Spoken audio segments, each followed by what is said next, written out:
and that'll go for about half the price. And then we've got additional products in the queue which will drop that price by half again and get us to about a $30,000 car.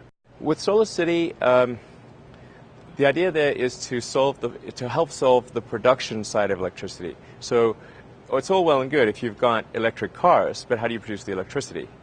So that's why I wanted to do Solar City. And there I have to give a lot of credit to Lyndon Rive and Peter Rive, who are actually my cousins, but they're the guys making it happen.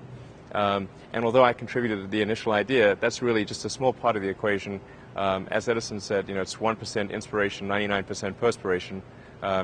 And they've just done a phenomenal job on executing that company and making solar power affordable. And also, it's innovation on so many levels because there's the installation and the construction of the solar power, but then you also have to say, well, how do you make it so that people don't have to outlay a bunch of money?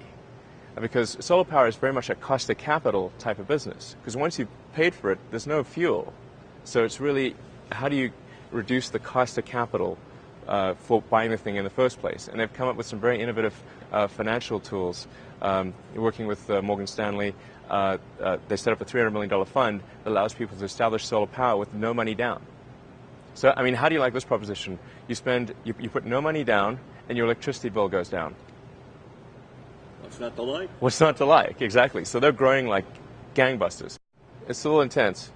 Actually, I'm trying to throttle back because particularly the triplets are starting to gain consciousness.